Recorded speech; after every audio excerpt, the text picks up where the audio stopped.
Here's our 1954 Ford Crestline Sunliner convertible. This is a car we got at auction a couple months ago, and it was a basket case when we got it. We actually bought another car that was at the same auction, a hardtop, so that we could take both cars and bring this one back to life. We knew there'd be a few missing parts. But this is part of the process of bringing this car back to life, is building some new door panels. We're going to build these door panels from scratch, and I'm going to show you that whole process from beginning to end. We're also going to show you everything else we did to it, like the air ride, how to build the front brackets. We installed a 4-link that was very easy to do, a cheap 4-link that came from eBay. So we're going to walk you through all those processes. We put door poppers on it. So you'll be able to check out all those videos. But this video here is about building the door panels from scratch.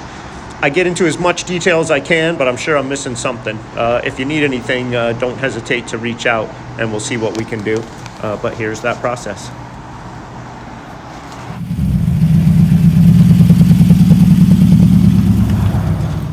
This car was missing the passenger door right from the get, and so luckily a buddy of mine had one locally, complete. Dropped it off, and even luckier than that, it had a nice door panel that we could use for a pattern. The door handles were both stuck, the door handle and the window crank, so we had to cut them off. We're going to shave the door handles on this, use door poppers, and keep the inside handles off as well. So it's going to be completely smooth on the door panel inside, with a button probably somewhere on the dash to open the door, and maybe a little leather strap as a pull to close it. So we had no problem cutting those off, but this is the process to do that and to get that panel taken apart, basically down to the cardboard card, by taking the chrome strip off, all the pieces of the upholstery, and then just getting it ready to lay out as a pattern on the piece of PVC, which will come next. Here's the cardboard off the original panel, and you can see how over the years it gets warped. The edges get a little tweaked, and even the corners get missing and rounded off more than they originally are. So we know the edge on the bottom is straight and on the back is straight, so we always start there. We use a straight edge, line everything up, make our marks, and then we use the panel to lay out the round parts.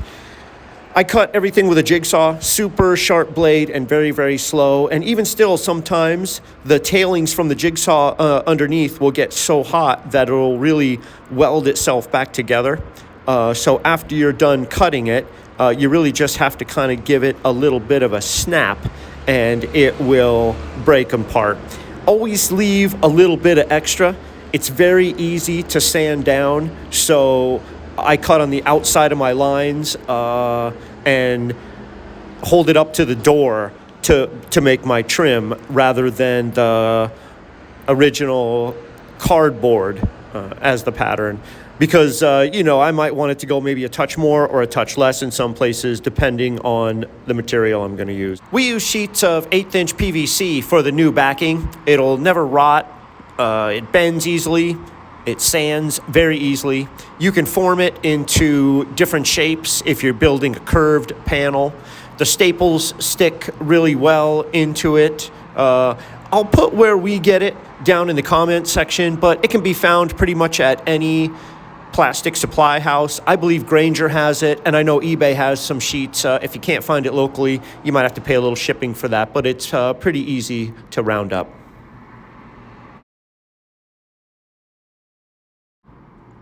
After a little more fitting with the original panel, it's time to hang it up on the door. So I usually just grab a couple spring clamps, hang it up on the door and see what it looks like. Then I make some markings from there, and we'll probably take it over to the belt sander and see if we can knock those down and get it closer to fitting to the door. Before we do too much final fitting, I like to get the clips in so that as we put it on and off of the door and using the sander, we get it back in the same place.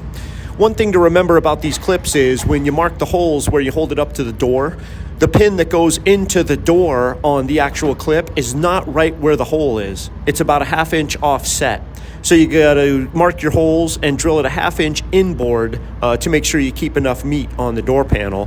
But these clips make everything invisible. There's no fasteners can be seen from the outside, which we like, especially because we're going for the shaved look on this car.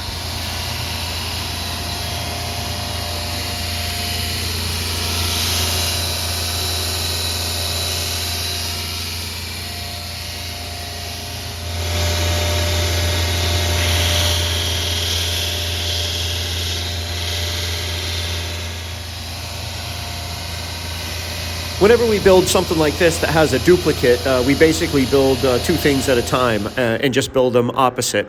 This is the passenger side that is finally hung with the upper trim on and the clips in, and it really fits nice. So we head down to Joann's Fabric with our 40% off coupon, and we get 8 yards of blue material for $100, enough to do a couple cars probably. So this color looks good, I think, on the interior, looked good on the panels. We even held it up to the outside. It looks nice. So off to the attic we go. We're gonna lay out this panel, start to get some measurements, and we will cut some material, start to sew it together. We use the marine vinyl from Joann's Fabrics. They have a ton of different colors. It's always available. You can always get it cheap. So we lay out our original pattern, and what we do is measure it up and start to do a rendering of what we want ours to look like. In this case, we want it to look very close to the original, only without any of the chrome trim. So we're going to sew these panels together rather than them using trim to separate them.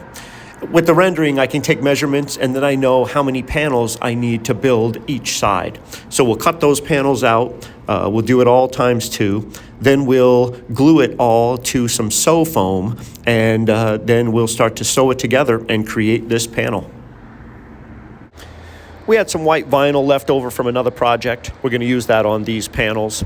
Once we get everything cut, we make sure we have enough to do both panels by laying it out in the rough idea of what the panels will look like before we do the final cut.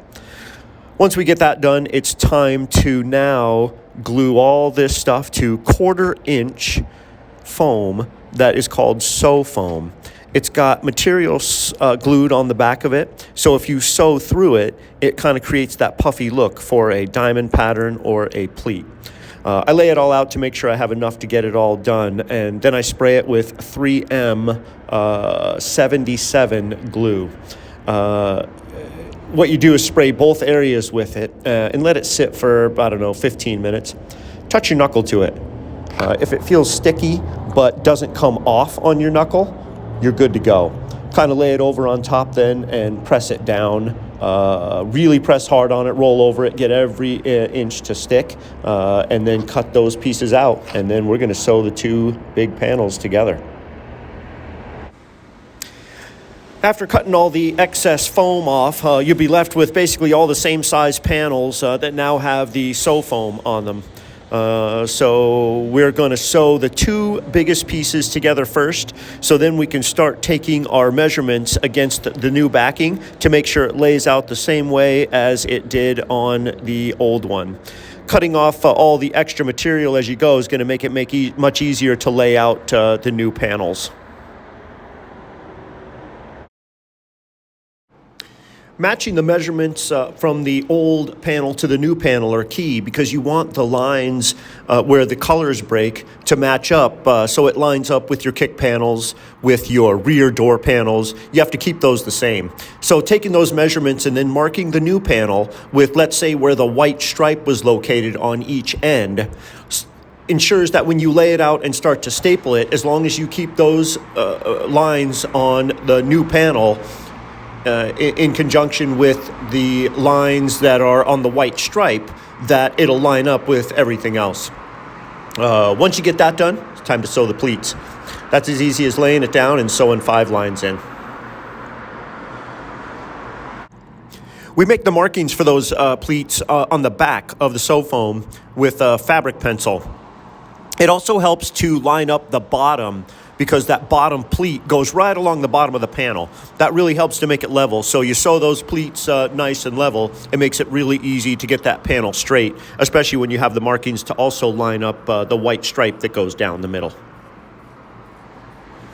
Next is cutting out the final piece to get the swoop put on the top.